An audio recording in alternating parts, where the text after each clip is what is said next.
população tem muitas facetas, muitos conceitos.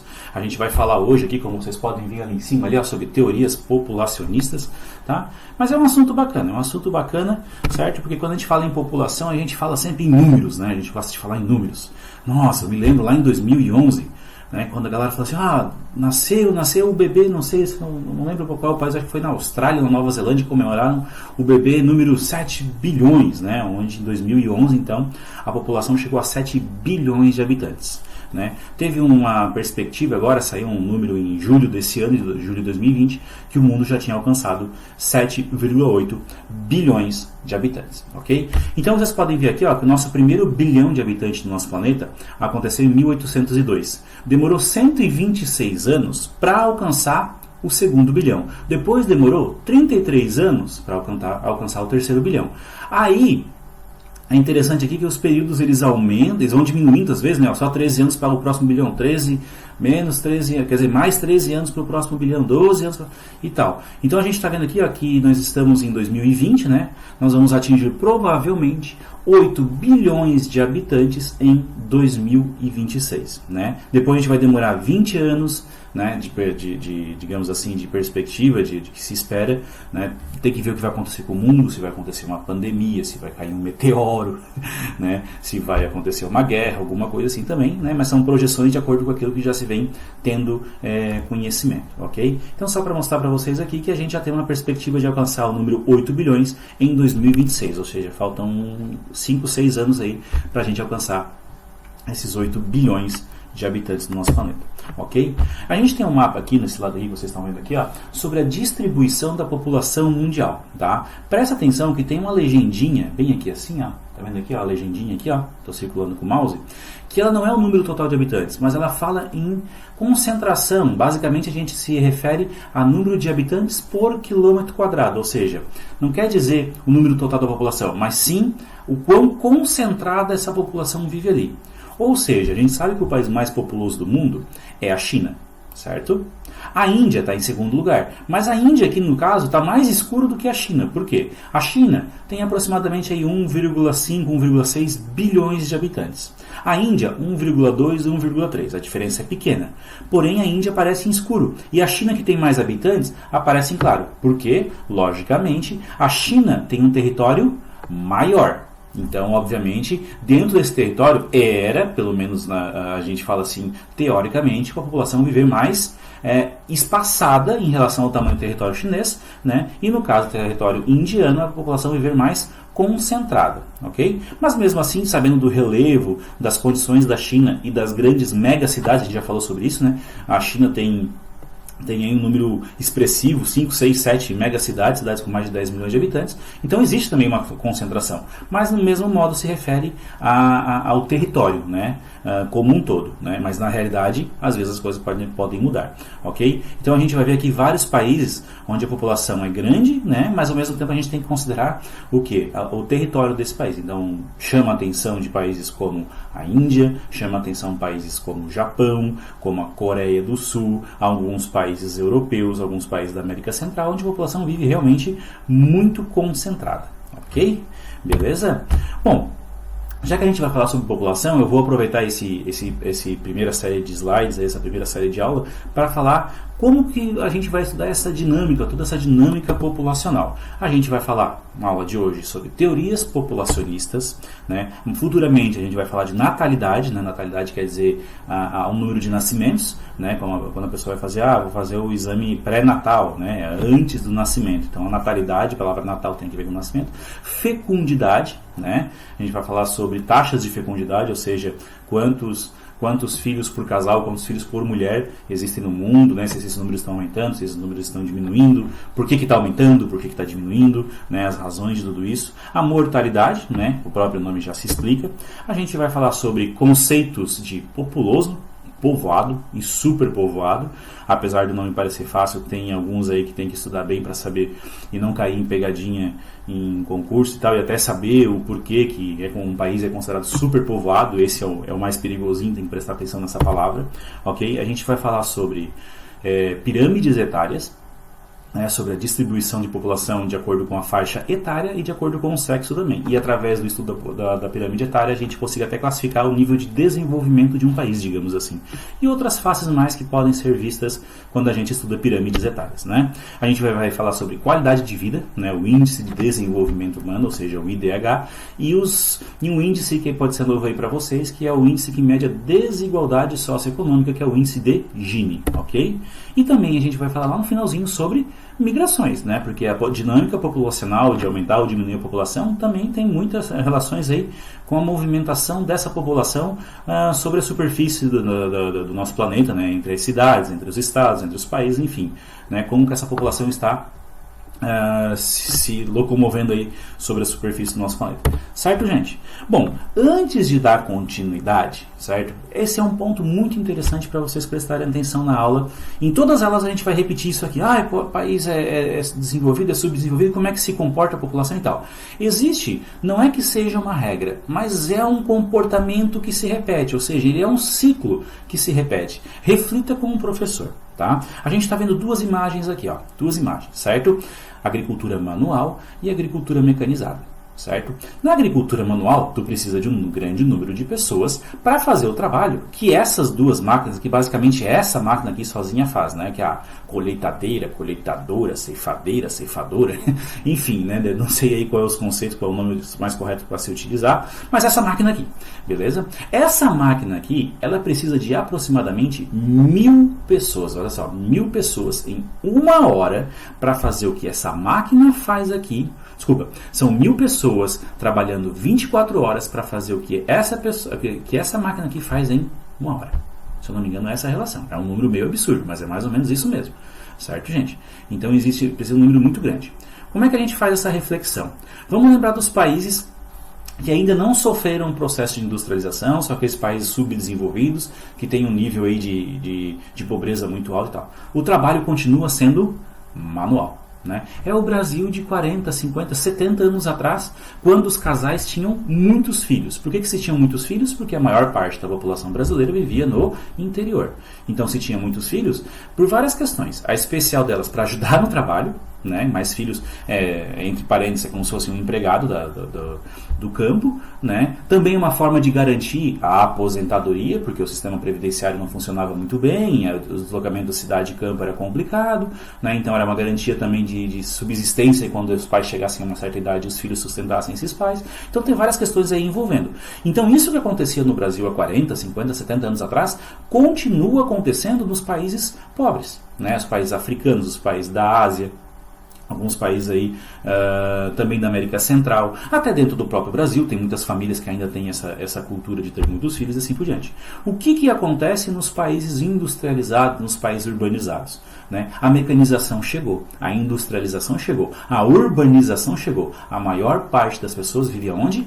Nas cidades. Okay? Então vamos pegar o exemplo do próprio Brasil. O Brasil ele é um microcosmo do que acontece no mundo, né? O Brasil de 60 anos atrás, quando a população era a maioria rural, e o Brasil atual, que a população aí chegava em torno de 85, 87% de população urbana. É porque a galera veio para a cidade e a produção agrícola diminuiu? Não, justamente porque a mecanização substituiu toda essa mão de obra e o conhecimento, né? O estudo, né, novas sementes, aplicação de novas tecnologias fez com que a produção aumentasse muito. Ou seja, não é porque um país tem a população rural pequena que a produção agrícola dele seja pequena. Pega o exemplo do próprio Estados Unidos. 95, 96% da população dos Estados Unidos vive nas cidades. Né? 4, 3, 5% da população dos Estados Unidos vive no campo. E os Estados Unidos é justamente um dos maiores produtores rurais do mundo, né? Como a gente fala, do mundo, certo? Por quê? Porque substitui toda aquela questão de mão de obra com maquinário, com tecnologia, com ciência, com conhecimento, ok? Então esse é o ciclo que se repete. Quando a gente vai observar a população de um país mais pobre, a gente vai ver que a população dele continua crescendo muito rápido, porque o trabalho continua sendo manual, a maior parte da população vive no campo, então ainda tem a cultura de ter muitos filhos, porque também não tem a mecanização. Okay? Quando a gente vai para um país mais urbano, as pessoas vivem mais nas cidades. Nas cidades, ter filhos gera muito mais custos do que ter filhos no campo. certo? Os filhos não vão estar trabalhando na cidade, é complicado, né? Tem um monte de leis agora, um monte de situações aí que dificultam, que são leis que estão obviamente corretas, né? A gente sabe muito bem disso, mas enfim, ter o filho na cidade agora, ter mais que 3 filhos, 2 filhos, hoje em dia, né? Se fizesse essa pergunta assim para um casal hoje, se fizesse essa pergunta, há 70 anos atrás com casais, quantos filhos você tem? A pessoa fala assim, eu tenho 3. A pessoa vai dizer assim, só? Né? Mas se fizer essa pergunta hoje, quantos filhos você tem? E a pessoa responder 3, o que eles vão dizer? Tudo isso?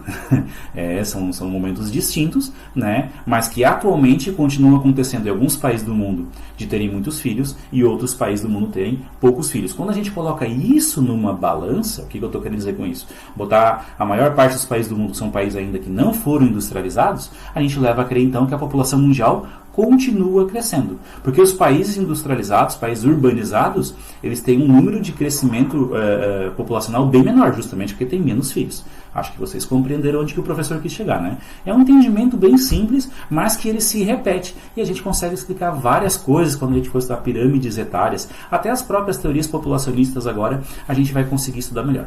Beleza? Vamos lá, vamos dar continuidade. Bom, a primeira teoria populacionista, e talvez a mais famosa de todas, e tem sido muito usada ultimamente aí, até por filmes de Hollywood, e até tem sido dita durante essa pandemia que a gente está sofrendo, é a teoria do cara que é chamado Thomas Malthus, né? Nasceu em 1766 e viveu até 1834. Ele viveu praticamente na Inglaterra durante o período aqui, 1766, durante o auge, né? Durante o período aí da Revolução, da primeira Revolução Industrial, certo? No que se baseava a teoria de Thomas Malthus? Ele falava assim, naquela época, com o que ele estava presenciando, com o que ele estava vivendo, ele via que a produção de alimento crescia em progressão aritmética, né?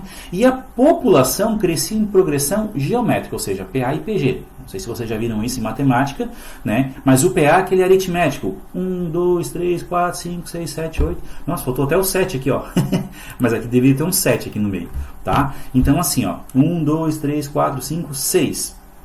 A população vai crescer, o alimento vai crescer nessa proporção. Só que a população estava crescendo muito mais rápido que o crescimento do alimento.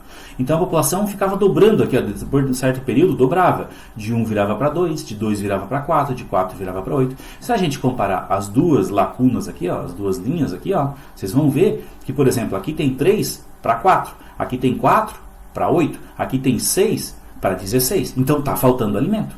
Certo? Então Thomas Malthus é um cara que até chegava a discutir assim, claro que isso não é uma coisa boa, assim, no sentido de bom mesmo, mas que, por exemplo, uma pandemia como a gente está passando agora, uma guerra, alguma coisa, era uma forma até de ter um certo controle populacional, era um certo bom para a população, para não ter tanta gente assim, pela falta de alimento que isso poderia acontecer, né, com o que ele estava estudando. Então, olha só, a teoria do Thomas Malthus. Para Thomas Malthus, o crescimento geométrico da população não poderia ser acompanhado pelo crescimento aritmético da produção de alimentos e recursos para a sobrevivência.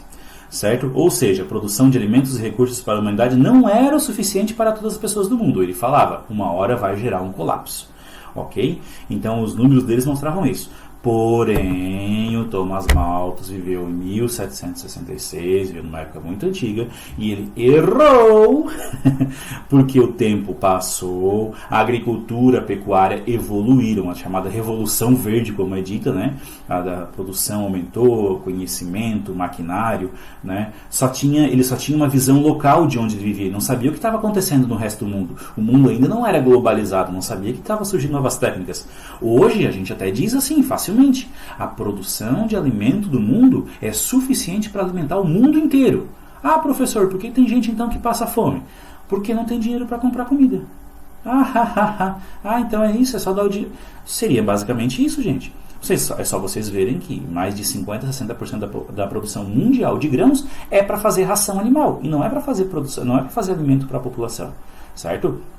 Isso é uma questão bem discutível, certo? Olha só, o mundo do agronegócio, ele está dentro do mercado capitalista, ele está ali para lucrar, certo? Então, obviamente, está produzindo ração, porque tem alguém pagando mais caro para fazer ração do que para fazer alimento para a população. Claro que essa ração vai virar carne, né? Porque vai ser ração animal para fazer carne, só que a carne é muito mais caro do que o grão em si.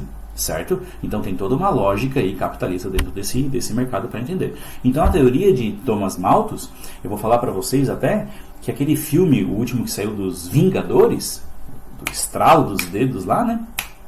Depois que a gente descobriu que o barulho do estralo do dedo é quando esse dedo bate aqui e não isso aqui, né? Ó, isso aqui não faz barulho nenhum, ó. Mas quando eu faço aqui, é o barulho desse dedo batendo na palma. Que louco, né? A gente passa 38 anos da vida para descobrir isso, né? Ó, é o barulho desse dedo batendo aqui e não isso aqui. Isso aqui não faz barulho nenhum praticamente. Mas assim, quando tem um estralo do dedo, a teoria usada é a teoria malthusiana. O que está acontecendo com o filme dos Vingadores?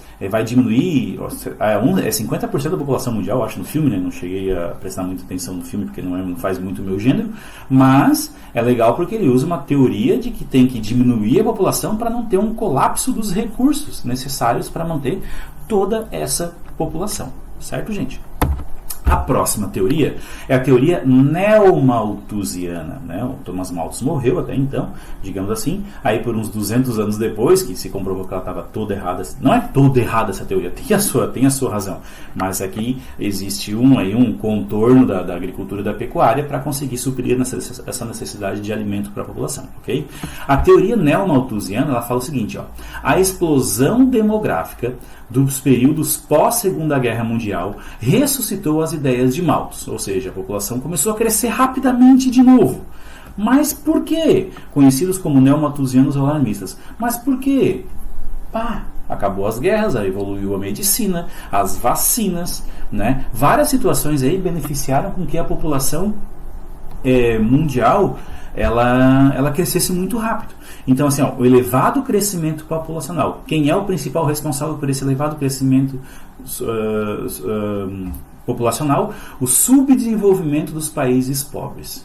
Ou seja, ela está dizendo o seguinte para a gente: a superpopulação gera pobreza. Tá? A superpopulação gera pobreza. Tá certo isso?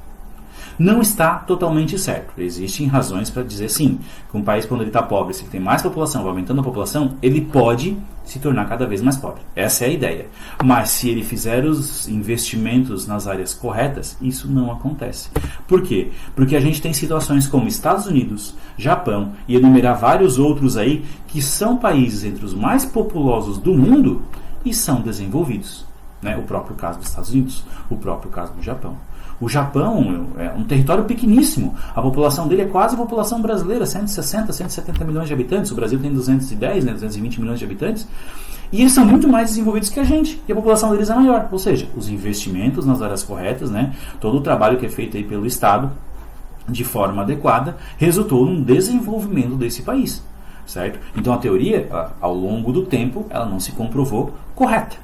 Certo? E aí sim veio uma teoria que consertou isso, né, de certa forma. É a teoria reformista, também chamada de marxista, porque segue aí algumas das ideias do Marx, ok? Não estou falando aqui de questões comunistas, nada disso, de socialismo, nada disso, mas da ideia da divisão, certo? Olha só como é que trabalha a teoria reformista. Ela trabalha o contrário. Se a teoria anterior, a teoria neomalthusiana, falava que a superpopulação gerava pobreza, a teoria reformista fala o contrário. É a pobreza que gera superpopulação. Certo? É justamente o ciclo que se repete. Lembra, gente, quando a gente falou lá? Olha só como a gente já explica aqui. Ó. Os países pobres continuam dependendo do setor primário, ou seja, da agricultura, da pecuária, da extração mineral. Todo esse trabalho é feito de maneira manual, ou seja, precisa gente para trabalhar. Precisa de filhos para sustentar a família como um todo, ter mais, entre aspas, empregados, digamos assim. Então a população continua aumentando. Né? Então olha só o que fala a teoria reformista. Defendida por países subdesenvolvidos, contrapõe-se à teoria anterior. Ela muda o foco. Né? A teoria afirma que é a pobreza e a miséria que levam ao excesso de filhos, como eu acabei de falar para vocês. As elevadas taxas de crescimento vegetativo, o que é crescimento vegetativo? Crescimento da população. Ou seja, as elevadas taxas de crescimento da população são consequência e não causa da pobreza. Solução: redistribuição de renda e reformas socioeconômicas, que é aquilo que é defendido pelo Marx. Né? A partir da melhora do padrão de qualidade de vida e redução do controle de natalidade, será espontâneo. O controle de natalidade será espontâneo pela população. Olha só o Brasil aparecendo aqui de novo.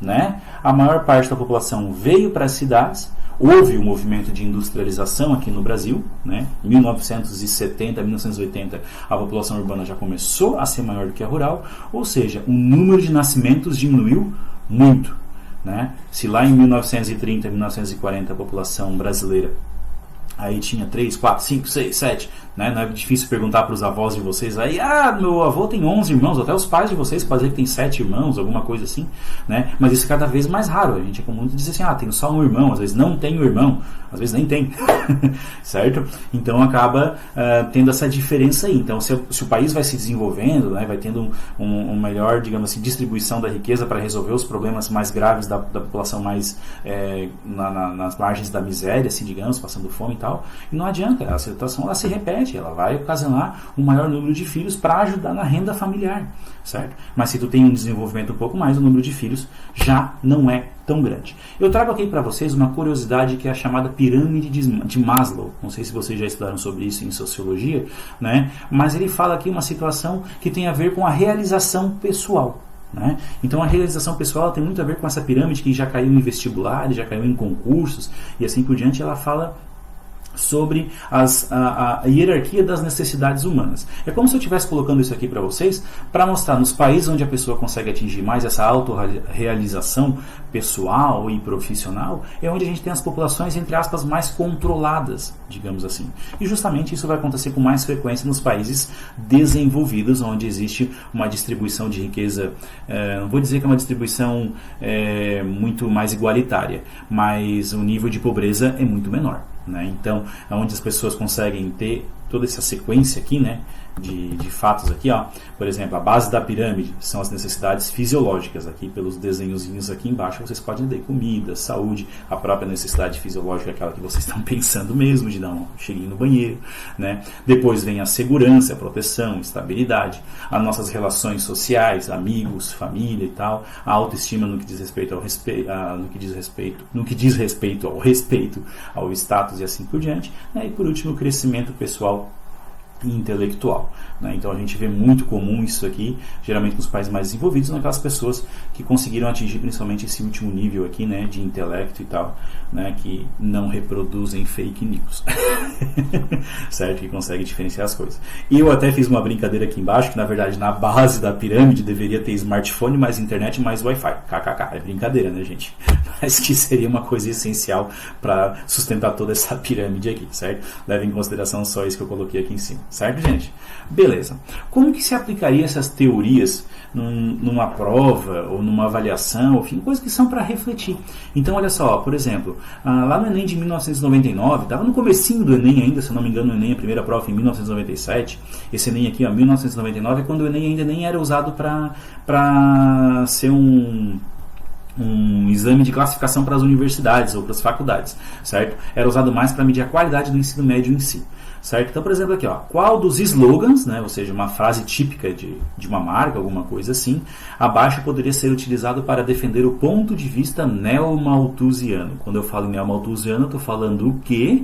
Quando eu falo em neomalthusiano quer dizer a superpopulação gera pobreza. Né? Errado, porque Estados Unidos, Japão, aquela coisa lá, não tiveram problema de pobreza.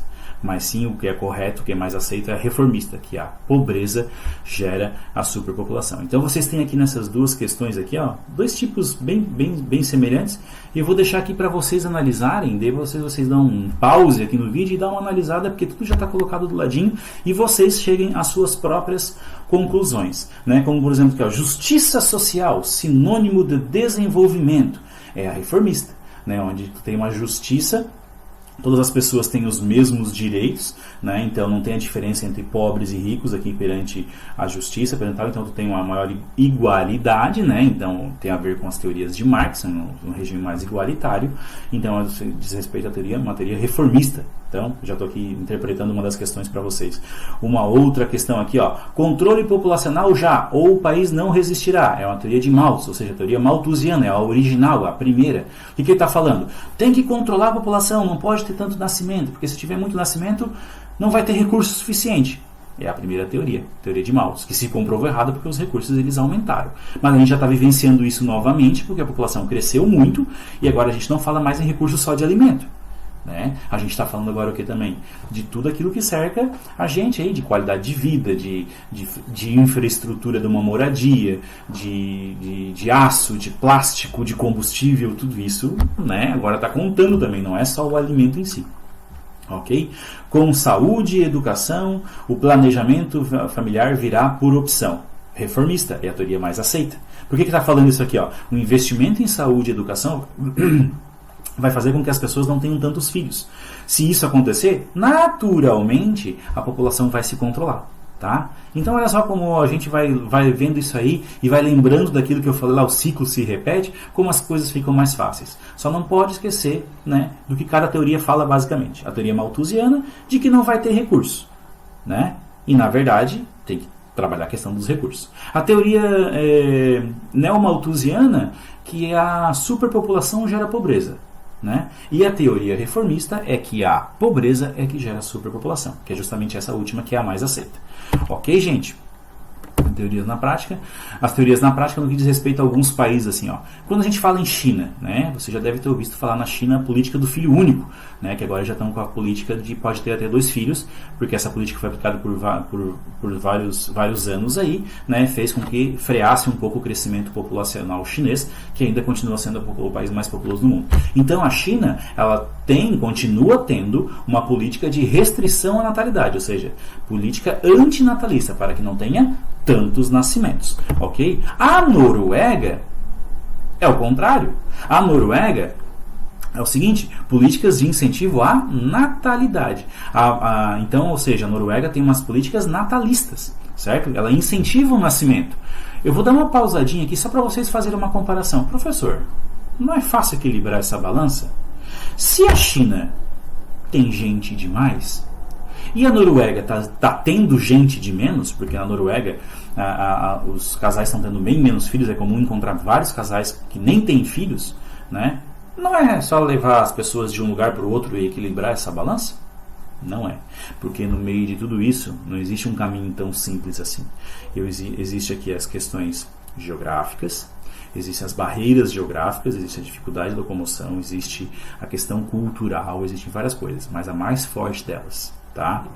É o racismo, né? O preconceito, a xenofobia, que é a aversão a estrangeiro, certo? A gente sabe, né, dentro de tudo isso que eu estou falando, que a gente sempre fala que é uma questão triste, que a gente continua tendo que repetir isso, porque isso continua acontecendo, né? Existem muitas diferenças no meio aí cultural, preconceituoso e tal, que dificulta. Não é assim eu pegar a gente de um país e levar para outro tudo resolvido, né?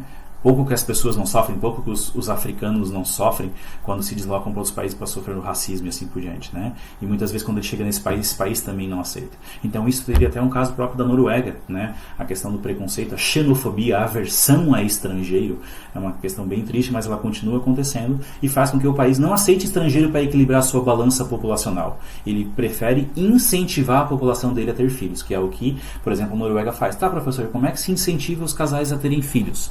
Basicamente com recursos financeiros, né? A maioria das pessoas não tem filhos por questões financeiras. Ah, mas a Noruega é rica e desenvolvida. Sim, mas os casais querem continuar viajando o mundo, querem continuar, digamos assim, tendo a sua liberdade, não tem ideais de terem filhos, certo? Eles veem isso como uma dificuldade financeira até, digamos assim. Então o país, ele dá uma forma de incentivo, cria uma bolsa de estudo, uma ajuda de custos caso venha ter filhos, justamente para resolver o problema da balança populacional deles. A população está trabalhando, está envelhecendo, essa população vai se aposentar e precisa de gente para substituir essa mão de obra, né? O que acaba acontecendo? Falta gente. Ah, vamos aceitar gente de fora? Não, xenofobia, racismo, preconceito, toda aquela situação envolvida acaba fazendo políticas de natalidade para resolver essa balança dentro do próprio país. É o que está acontecendo com a Noruega, é o que a própria Alemanha já tentou fazer, né? Questões desse tipo, enquanto em outros países não existe política nenhuma, digamos assim, né? Até se diz que tem política, mas ela não é muito praticável pela população. Aí eu estou falando a respeito da Índia, como exemplo aqui, ó.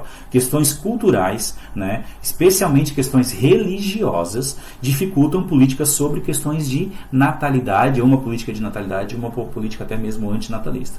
O caso da Índia, a gente vê que facilmente a Índia vai passar o número populacional da China em questão de tempo. dentro de alguns anos aí, a Índia provavelmente vai ser o país mais populoso do mundo, porque a China continua com uma política antinatalista, freando o seu crescimento, e a Índia, entre aspas, não está nem aí, digamos assim. Não que o governo não esteja nem aí, o governo até se preocupa com isso, existe uma preocupação governamental, mas a população não pratica justamente por questões religiosas, né? A gente vê os filmes indianos e aí a população, é muita gente, né? E muitos filhos continuam tendo, pela questão da pobreza, né? Existe uma margem de pobreza muito grande na Índia, então já tem a ver com a teoria reformista, né? A pobreza acaba levando à superpopulação, e aí tem o fator religioso. Professor, que fator religioso está levando isso? Está levando o fator mesmo da cultura religiosa, mesmo da questão cultural do filho homem, né? Ou seja, é muito mais valorizado ainda, continua sendo muito mais valorizado a questão do filho homem na Índia do que o filho mulher. É ele que paga, que paga o dote, que recebe o dote quando é casado, toda aquela história, tem que pagar, né? É ele que leva o nome da família adiante, é ele que centraliza todo o poder na unidade familiar, então tem muito mais poder a figura masculina do que a feminina. Então os casais têm filhos, então tem filha, não nasceu nenhum homem ainda, continua tentando até ter um filho, porque é ele que vai levar o nome da família adiante. Então tem essas questões aí envolvidas que dificultam um pouco. Certo, gente? Então, a aula de hoje ficou um pouquinho mais extensa, mas ficou bacana, né? Fácil de lidar aí, fácil de interpretar, e fico por aqui e aí aguardem as próximas aulas. Um abraço, valeu!